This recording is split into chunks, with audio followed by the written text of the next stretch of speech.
지금부터 내가 해주는 얘기 들어주겠니? 할렐루야. 12월 30일 수요일 새벽입니다. 오늘도 하나님께 마음을 다해 예배 올려드리고 하루를 시작하겠습니다. 시편 42편 찬양 하나님께 올려드립니다. 사슴이 시냇물을 찾기에 갈급함같이 내 영혼이 주를 찾고자 주를 갈망합니다. 주여 어찌합니까?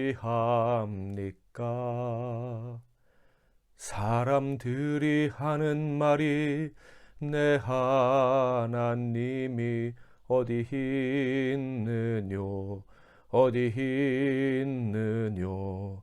내가 밤낮으로 눈물 흘리니 주여 어찌합니까? 내 영혼아 내가 어찌하여 낭망하느냐. 내가 어찌하여 불안하는고. 너는 너의 하나님을 바라라. 내 얼굴을 도우시는 내 하나님을 살아계시는 내 하나님을 너는 너의 하나님을 바라라.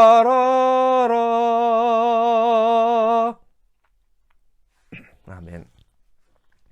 오늘은 구약성경 시편 42편 1절부터 11절 말씀을 상고하겠습니다. 제가 시편 41편 말씀을 봉독해 드리겠습니다. 하나님의 사슴이 시냇물을 찾기에 갈급함같이 내 영혼이 주를 찾기에 갈급하나이다. 내 영혼이 하나님 곧 살아계시는 하나님을 갈망하나니 내가 어느 때에 나아가서 하나님의 얼굴을 배울까.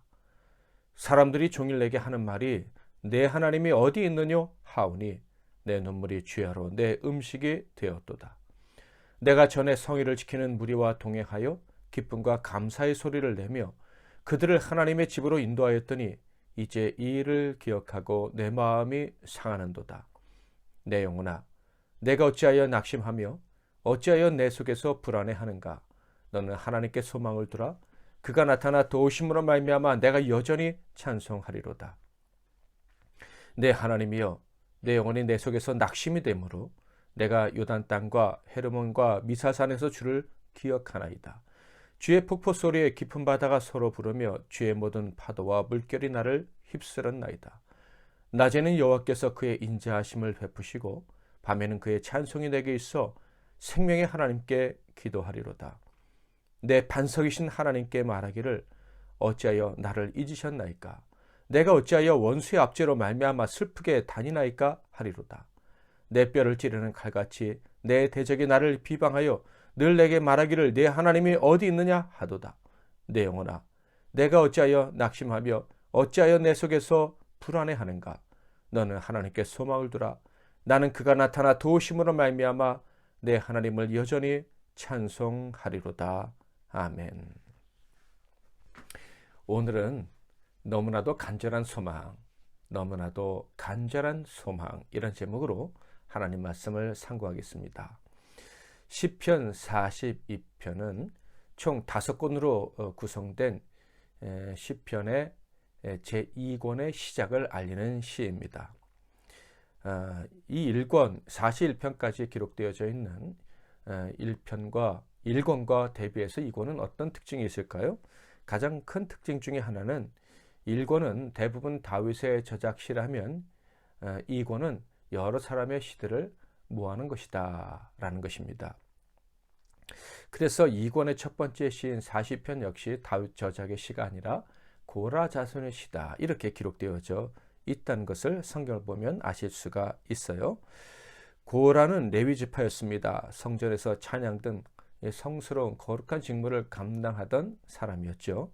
그런데 그가 다단, 온과 같은 사람들과 당을 만들어서 모세와 그의 형 아론을 대적하게 됩니다. 그래서 하나님의 징벌을 받아 갈라진 땅으로 추락해서 그의 일당 250명이 사망을 하게 되죠. 민수기 16장에 기록되어져 있습니다. 그런데 민수기 26장 11절에 보면 그 아들들은 하나님이 살려주셨다는 것을 알 수가 있어요. 그 아들들이 살아서 계속해서 거룩한 직무들을 감당했는데요. 성전의 음악을 감당하고 또 성의 문지기 역할도 하기도 하고 또 다윗 시대에는 다윗을 도와서 큰 용사로서 이름을 날리기도 했었습니다. 다윗 시대의 유명한 사람 두 사람 정도를 꼽으면 이 고라 사람 중에 헤만과 아삽이라는 사람이 있었습니다. 이 42편은 바로 이 고라 자손들 중에 한 사람이 지은 시인데요. 어떤 마음으로 지은 시냐면 갈급한 마음으로 지은 시입니다. 1절을 볼까요? 하나님이여 사슴이 시냇물을 찾기에 갈급한 같이 내 영혼이 주를 찾기에 갈급하나이다. 왜 갈급했나요? 하나님을 찾기에 갈급했다. 구체적으로 하나님을 찾는다는 것은 어떤 것이었을까요? 2절에 그 내용이 나와 있습니다. 내 영혼이 하나님 곧 살아계시는 하나님을 갈망하나니 내가 어느 때에 나아가서 하나님의 얼굴을 배울까. 그러니까 하나님의 전에 나아가서 예배하는 것을 아주 사슴이 시냇물을 찾기에 갈급한같이 갈급했다, 갈망했다 하는 것입니다. 그러니까 지금 이 사람이 처한 현실은 하나님의 전에 나아가서 예배하지 못하는 현실이었구나 하는 것을 알 수가 있습니다. 왜 이 사람에게 이런 현실이 찾아왔을까요? 바로 바벨론에서 포로 생활을 하고 있었기 때문입니다. 바벨론에서 포로 생활을 한 사람들은 하나님 전에 나아가서 예배하지 못했을까요? 그럼요. 예루살렘 성전에 가서 예배하지 못했죠. 그렇지만 그들도 다니엘처럼 예배하고 기도하지 않았을까요? 다니엘은 3번의 기도 생활, 하루에 3번의 기도 생활 같은 이 경건 생활을 잘 이어왔다는 것을 성경을 통해 알 수가 있습니다. 물론 바벨론에서도 신앙생활을 할 수는 있었습니다. 그러나 이 고라 자손은 알고 있었어요. 하나님이 기뻐하시는 참된 예배, 우리에게 참 만족과 기쁨을 주는 예배는 하나님이 정하신 곳 예루살렘 성전에 가서 그 하나님의 언약궤가 있는 그 성전에 나아가서 예배해야 된다. 특별히 구원받은 참 이스라엘 백성들이 함께 예배해야 한다는 것을 잘 알고 있었습니다. 만약에 그런 하나님의 정하신 장소에서 예배하는 것이 그렇게 중요한 것이 아니라면 이 고라 자손의 조상들에게 주셨던 이 성전에서 직분을 맡는 그런 사명들 하나님이 주지 않으셨겠죠. 고라 자손뿐만 아니라 레위 지파에게는 성전을 섬기는 직분을 주셨습니다. 이것은 곧 성전에서 드리는 이 예배가 참으로 중요하다라는 것을 증명해 주는 것이죠. 하나님의 전에서 예배를 갈망했던 또 다른 이유가 있었습니다. 그것은 하나님을 위해서였지요. 3절을 보겠습니다. 사람들이 종일 내게 하는 말이 내 하나님이 어디 있느뇨 하오니 내 눈물이 주야로 내 음식이 되었도다. 하나님의 전에서 예배할 때 함께 예배할 때 세상에 하나님이 살아계시고 하나님의 교회가 있다는 것을 알릴 수가 있는 거지요. 그러나 바벨론에서 포로 생활하고 있을 때 그들이 아무리 하나님을 사랑하고 각자 위치에서 하나님을 예배한다고 해도 세상에 하나님이 참신이시고 그분이 위대하신 창조주시라는 것을 우리의 아버지시라는 것을 알릴 수가 없었습니다. 이것이 이 고라 자손에게는 큰 고통이었다, 안타까움이었다 하는 거예요. 교회에서 드리는 예배와 또 비대면으로 드리는 예배 무슨 차이가 있겠습니까? 비대면으로 계속된다면 세상에 하나님을 알릴 수가 없습니다. 교회의 소중함, 교회의 가치를 알릴 수가 없어요. 교회가 박해를 받든지 존경을 받든지 관심의 대상이 되는 것이 굉장히 중요합니다. 그런데 비대면으로 예배가 계속된다면 세상은 교회에 대한 관심조차 갖지 않게 될 것입니다. 지금 비대면으로 들으면서 우리가 주님을 자랑하기가 힘들지 않습니까? 전도해도 어디로 데리고 가겠습니까? 그러므로 이 비대면으로 드리는 예배는 빨리 끝나야 되는 거예요. 우리의 이 안타까움이 이 고라 자손의 안타까움과 참 비슷하다 하는 생각을 하게 됩니다. 박해를 받아도 흰옷 입고 성경을 들고 교회를 향할 때 세상은 교회에 관심을 갖게 되고 이 과정 속에서 많은 사람들이 교회를 통해 하나님 만나고 또 교회를 하나님의 집으로 알고 섬기게 되는 것이죠. 만약 우리나라에 또 전 세계적으로 있는 이 코로나가 이 사태가 빨리 종식되지 않는다면은 아마 사탄은 그것을 이용하려 될 것입니다. 더 강력하게 이용하려 하겠죠. 영원히 비대면으로 예배하라고 그것도 예배라고 유혹을 할 것이고 또한 나라의 정책적으로 예배를 아주 비대면으로 만들어 보려고 애를 쓸지도 모르겠습니다. 그러므로 우리가 기도해야 되는데 이 코로나가 빨리 종식될 수 있도록 기도해야 될 뿐만 아니라 우리 성도들이 정말 결단이 필요할 때가 온다면은 믿음의 결단을 할 수 있도록 용기를 달라고 기도를 해야 할 것입니다. 참으로 어느 때보다도 기도가 필요하고 참으로 어느 때보다도 성도들의 결단이 필요한 때다 하는 생각을 하게 됩니다. 물론 구약의 성전 개념과 신약의 교회의 개념은 다릅니다. 신약시대에는 두세 사람이 내 이름으로 모인 곳에 나도 그들 중에 있다. 두세 사람이 모여서 예배해도 하나님께 올려드린 참 예배가 될 수 있다라는 거예요. 그러나 그럼에도 불구하고 히브리서 기자는 모이기를 피하지 말라. 마지막 때는 모이려고 하지 않는다라고 말씀하면서 함께 모여서 예배하는 것의 중요성을 강조하고 있습니다. 어디에나 계시고 성전은 어디에나 계신 예수님의 보혈을 의지하는 곳이 바로 성전입니다.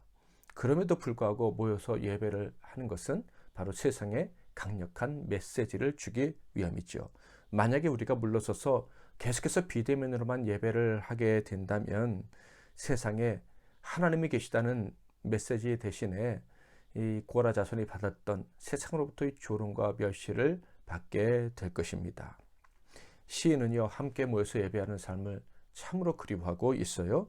마음이 상할 정도로 우리처럼 그렇게 갈망하고 있습니다. 4절, 내가 전에 성의를 지키는 무리와 동행하여 기쁨과 감사의 소리를 내며 그들을 하나님의 집으로 인도하였더니 이제 이 일을 기억하고 내 마음이 상하는도다. 정말로 하나님을 예배하기를 기뻐하는 사람들, 참된 예배자들, 함께 모여서 예배하는 것을 너무나도 기뻐하는 자들, 그들과 예배했던 그 추억 때문에 마음이 상한다라고 말하고 있어요. 그러나 그 상한 마음 때문에 낙심은 하지 않겠다라고 결단하고 있습니다. 마음은 상했지만 소망 기다림은 포기하지 않겠다는 거예요. 5절, 내 영혼아 내가 어찌하여 낙심하며 어찌하여 내 속에서 불안해하는가? 너는 하나님께 소망을 두라. 그가 나타나 도우심으로 말미암아 내가 여전히 찬송하리로다. 5절처럼 그는 자신을 격려한 이후에 이제 자신에게 더욱더 힘을 주기 위해서 상상의 나래까지 펴니다. 6절, 7절, 8절, 내 하나님이여 내 영혼이 내 속에서 낙심이 되므로 내가 요단 땅과 헤르몬과 미살산에서 주를 기억하나이다. 주의 폭포 소리에 깊은 바다가 서로 부르며 주의 모든 파도와 물결이 나를 휩쓸었나이다. 낮에는 여호와께서 그의 인자하심을 베푸시고 밤에는 그의 찬송이 내게 있어 생명의 하나님께 기도하리로다. 아멘. 하나님의 전에서 예배할 때 하나님이 주셨던 그 은혜, 베풀으셨던 그 영광을 상상하는 것이죠. 참된 예배를 향한 갈망 때문에 그는 꿈을 꾸고 있는 것입니다. 예배할 때 우리가 함께 참된 예배를 드릴 때 얼마나 행복했었던가, 얼마나 많은 은총과 영광이 우리에게 있었던가, 왜 우리는 지금 그렇게 예배하지 못하는가? 하나님 그 예배가 빨리 우리에게서 회복되기를 원합니다 하는 마음으로 꿈을 꾸고 있는 거예요. 그런데 안타까운 현실은요, 이 꿈을 계속 꿀 수가 없는 거예요. 나도 모르는 사이에 어느새 또 현실로 돌아가 버린 것이죠. 9절 10절, 내 반성이신 하나님께 말하기를 어찌하여 나를 잊으셨나이까? 내가 어찌하여 원수의 압제로 말미암아 슬프게 다니나이까? 하리로다.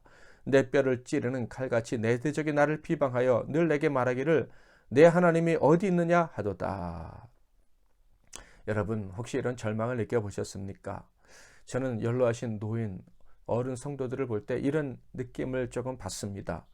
예배를 하고 싶고 성전에 가고 싶은데 가지 못하시는 분들을 얼마나 안타까울까. 그런데요, 어른들만 그런 게 아니에요. 우리도 우리 자신의 연약함 때문에 너무나도 쉽게 예배의 자리에 나아가지 못하는 자신을 보게 됩니다. 몸은 나와 있다 할지라도 마음이 그렇지 못한 경우도 있고요. 나는 내 마음과 몸이 다 가 있는데 함께 예배하는 자들이 그렇지 못할 때 절망을 느낄 때가 참 많이 있습니다. 자, 이러한 때 어떻게 해야 되나요? 11절에 보면 고라 자손은요, 그러한 때에도 소망은 오직 하나님께 있다고, 나는 참된 예배를 함께 한 마음으로 드리는 날을 기다리겠노라고 고백을 하고 있습니다. 내 영혼아, 내가 어찌하여 낙심하며 어찌하여 내 속에서 불안해하는가? 너는 하나님께 소망을 두라. 나는 그가 나타나 도우심으로 말미암아 내 하나님을 여전히 찬송하리로다. 많은 사람들은, 아니 세상 모든 사람들은 질문합니다. 우리의 고통은 어디서 오는가? 불교에서는 인생 자체가 고통이다, 이렇게 얘기를 하죠. 비슷하지만 하나님의 사람들에게는 조금 다릅니다.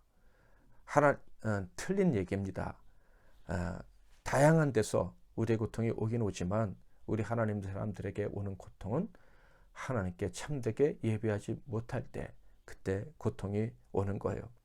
그러므로 어떤 분들에게는 극단적으로 들릴지 모르지만 우리가 고통에서 벗어나 복된 삶, 행복한 삶을 살려면 우리는 참된 예배를 꿈꿔야만 하는 것입니다. 하나님께 참되게 예배하리라. 언젠가는 반드시 그렇게 될 거야. 하나님의 사람들과 참되게 예배하는 그 삶을 영원토록 영위할 수 있을 거야. 내게 그 기회가 온다면 영원히 놓치지 않을 거야. 이 소망이 우리로 하여금 고통을 넘어서 하나님 주시는 은혜와 복락을 누리고 영광 가운데 살게 하는 것입니다. 그렇게 예배하는 날이 오늘이고 내일이고 성구영신 예배고 그리고 매주일의 예배, 그리고 우리의 삶 전체가 될 수 있기를 주님의 이름으로 축복합니다. 내가 산을 향하여 눈을 들리라 찬양합니다. 내가 산을 향하여 눈을 들리라. 나의 도움이 어디서 올꼬? 천지 지으신 여호와 나의 왕이여, 영원 무궁히 지키시리로다. 내가 산을 향하여 눈을 들리라. 나의 도움이 어디서 올꼬? 천지 지으신 여호와 나의 왕이여, 영원 무궁히 지키시리로다. 아멘. 기도하겠습니다. 제가 먼저 잠깐 기도하고 여러분 각자 기도하고 오늘도 복된 삶 사시길 바랍니다. 살아계신 하나님 아버지, 하나님의 은혜로 하나님을 예배할 수 있는 특권을 받은 우리들에게 유일하고도 간절한 소망은 언제나 하나님 앞에 서서 하나님을 온 마음을 다해 높여드리며 그 예배할 때 주시는 은총을 받아 누리는 것임을 고백합니다. 평생 우리의 삶에서 진정한 예배, 하나님의 성소에서 그 언약을 의지해서 하나님의 백성들과 함께 참되게 드리는 예배가 계속되게 하시고 그 예배가 끊어지지 않게 해주시고, 혹시 그 예배가 끊어져서 우리에게 고통이 왔을 때 우리가 이 고통을 이겨내는 길은 예배를 회복하는 것뿐임을 잊지 않도록 도와주시옵소서. 오늘도 참되게 예배하는 삶 되기를 소망하며 우리 주 예수 그리스도의 이름으로 기도하옵나이다. 아멘.